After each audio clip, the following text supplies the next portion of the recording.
বিধানসভায় একটি বিষয় নিয়ে খুব হইচই হলো, আমার একটি বক্তব্য নিয়ে। আপনারা জানেন যে গতকাল তৃণমূল সরকার বাজেট পেশ করেছিল এবং সেই বাজেটের উপর ডিসকাশন আজকে ছিল। আমার দলের পক্ষ থেকে আমাকে 10 মিনিটের সময় দেওয়া হয় এবং সেই 10 মিনিটের সময় আমি বিভিন্ন বিষয়ে যে এই সরকারের যে ডাবল স্ট্যান্ডার্ডনেস, যে হিপোক্রেসি, সেটা তুলে ধরার চেষ্টা করি। এবং আমার কথায় আমি বলি যে 5,710 কোটি টাকা বরাদ্দ এই বাজেটে দেওয়া হয়েছে সংখ্যালঘু উন্নয়ন এবং মাদ্রাসা শিক্ষার জন্য। কিন্তু আপনারা যে এই টাকাটা দিয়েছেন বা দিচ্ছেন, সেটা কি মাদ্রাসা শিক্ষার উন্নয়নের জন্য, নাকি অনুপ্রবেশকারীদের কবচ দেওয়ার জন্য, রক্ষা কবচ দেওয়ার জন্য? কারণ মাদ্রাসা শিক্ষার জন্য যদি এত টাকা বরাদ্দ করা হয়, তাহলে আমি জানতে চাইবো যে এই মাদ্রাসা থেকে যে ছেলেমেয়েরা বেরোচ্ছে, তারা কতজন doctor, engineer, lawyer, CA, IAS, IPS, IFS, IRS বা ইভেন সায়েন্টিস্ট তৈরি হচ্ছে? কতজন? আমি বলি যে আপনারা এই সংখ্যালঘু তোষণ এবং ধর্মের রাজনীতি করতে করতে আপনারা আমার সংখ্যালঘু সন্তানদের, তাদেরকে ভোট ব্যাংকের জন্য ব্যবহার করেছেন আর তাদেরকে ক্রিমিনাল তৈরি করছেন। তাদেরকে মডার্ন এডুকেশন দিয়ে যাতে তারা ডাক্তার, ইঞ্জিনিয়ার না হয়, আপনারা সেই চেষ্টা করছেন এবং তাদেরকে ভুল বুঝিয়ে, কনফিউজ করে শুধু ভোট ব্যাংকের জন্য আমার সংখ্যালঘু ভাই বোনদের ব্যবহার করে আজকে আপনারা তাদেরকে ক্রিমিনাল বানাচ্ছেন। কারণ তাদের হাতে আপনারা বন্দুক, বারুদ, পিস্তল দিয়ে দিচ্ছেন। এতে খুব চেঁচামেচি শুরু হয়ে যায়। কেন বলুন তো? আমি বুঝলাম না কোন জায়গাটাতে ভুল কথা বলেছি, কোন জায়গাটাতে আনপার্লামেন্টারি কথা ইউজ করেছি।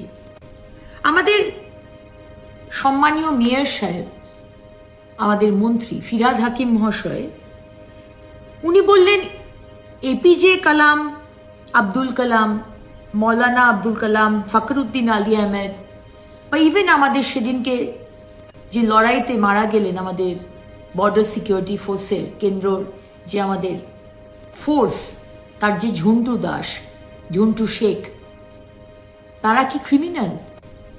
কিন্তু মিস্টার ফিরহাদ হাকিম, জনাব ফিরহাদ হাকিম, তাদেরকে তো আমি ক্রিমিনাল বলিনি। আপনি আমাকে বললেন যে স্বাধীনতার সংগ্রামে সংখ্যালঘুদের কি অবদান আপনারা জানেন না। অবশ্যই জানি, আপনার মতো অতটা শিক্ষিত হয়তো আমি নই, কিন্তু আমরাও তো পড়াশুনো করেছি। আজকে নেতাজি সুভাষচন্দ্র বোসের যে রাইট হ্যান্ড, তিনি তো একজন সংখ্যালঘু সম্প্রদায়ের মানুষ ছিলেন। আজকে সংখ্যালঘুদের আপনারা যে ভোট ব্যাংকের জন্য ব্যবহার করছেন, তারা যাতে জীবনে উন্নতি করে, বড় হয়, বড় জায়গায় পৌঁছয়, এটা আমরা চাই। আজকে আপনি বলছেন সবার জন্য সমান অধিকার হওয়া দরকার। অবশ্যই জনাব ফিরহাদ হাকিম, আমরা তো সে কথাটাই বলছি, সবার জন্য সমান অধিকার হওয়া দরকার। জনাব ফিরহাদ হাকিম, আপনি মাদ্রাসার জন্য এত কথা বলছেন, আপনার ছেলে মেয়েদের মাদ্রাসা থেকে পড়িয়েছেন নাকি দেশ বিদেশের নাম করা কলেজ, ইউনিভার্সিটি থেকে পড়িয়েছেন? একবার জানাবেন তো।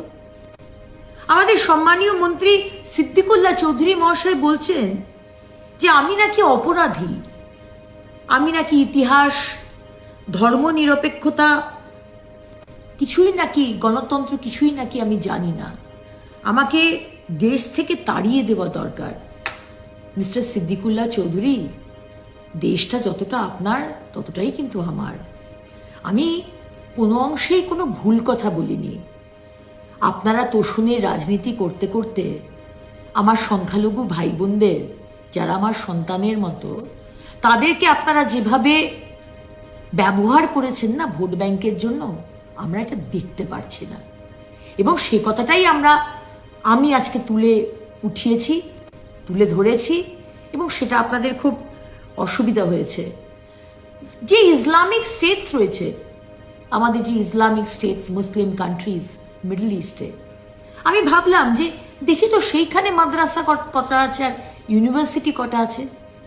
ইউএই এইটুকুনি একটা দেশ, পশ্চিমবঙ্গ থেকে অনেক ছোট, সেখানে আপনারাও গুগলে গিয়ে দেখতে পারবেন 80টা ইউনিভার্সিটি রয়েছে, সেখানে লন্ডন বিজনেস স্কুলও রয়েছে। কেন বলুন তো জনাব ফিরহাদ হাকিম, মিস্টার সিদ্দিকুল্লাহ চৌধুরী, সেখানে মাদ্রাসা না করে কেন ইউনিভার্সিটি বানানো হয়েছে? সৌদি আরেবিয়া ইসলামিক স্টেট, কিন্তু সেখানেও প্রায় 80টার মতো ইউনিভার্সিটি রয়েছে। আজকে মানুষকে বিভ্রান্ত করে এসেছেন। আপনাদের চ্যালেঞ্জ করছি, জনাব ফিরহাদ হাকিম এবং মিস্টার সিদ্দিকুল্লাহ চৌধুরী, চ্যালেঞ্জ করছি আপনাদের। এই 15টা বছর আপনারা সরকার চালাচ্ছেন, এই 15টা বছরে যত মাদ্রাসা আছে, সেই মাদ্রাসা থেকে কজন doctor, engineer, advocate, CA, IAS, IPS বা এই ধরনের টপ অফিসিয়ালস পরীক্ষায় পাশ করে কতজন বেরিয়েছে তার একটি হোয়াইট পেপার বার করুন। আর কতজন এই সংখ্যালঘু সম্প্রদায় থেকে ক্রিমিনাল তৈরি হয়েছে, ক্রিমিনাল অ্যাক্টিভিটিসে যাদের নাম এসেছে, তার একটা হোয়াইট পেপার বের করুন। দেখা যাক যে আপনারা যে কথাগুলো বলছেন এবং সাচ্চার কমিটিতে যে কথাগুলো বলা হয়েছে সংখ্যালঘু সম্প্রদায়ের উন্নয়নের জন্য, সাচ্চার কমিটির একটা পয়েন্টও আপনারা কাজে লাগাননি।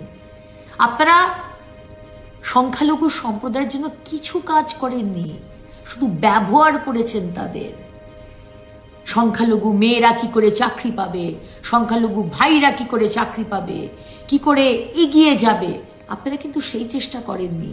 কি করে কোমর ভেঙে দেওয়া হয়, কি করে কোমর ভেঙে দেওয়া যায়, শুধু তাদের নয়, সারা পশ্চিমবঙ্গের যুব সমাজের, সেটা আপনারা চেষ্টা করেছেন। কারণ কি, শিক্ষিত হলেই তো প্রশ্ন করবে, আমাকে চাকরি দাও, আমার ভাতার দরকার নেই, আমার মডার্ন এডুকেশন দরকার। সেটা তো আপনারা করতে দেবেন না। তাই আমার কথাগুলো আজকে খুব খারাপ লেগেছে, তাই না? কিন্তু আবারও বলবো, দেশটা যতটা আপনার, দেশটা ততটাই আমার।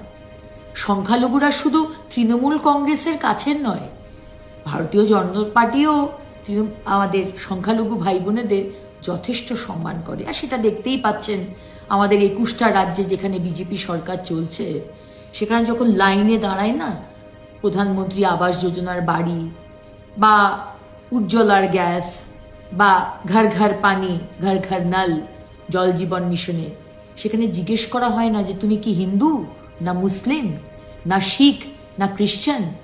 এই ধর্মের নোংরা রাজনীতি তৃণমূল কংগ্রেস আপনারা শুরু করেছেন। আপনাদের ধিক্কার। আজকে প্রতিটা কথাতে, প্রতিটা স্তরে এই ধরনের ধর্মের রাজনীতি করার জন্য আপনাদের ধিক্কার জানাই। নমস্কার।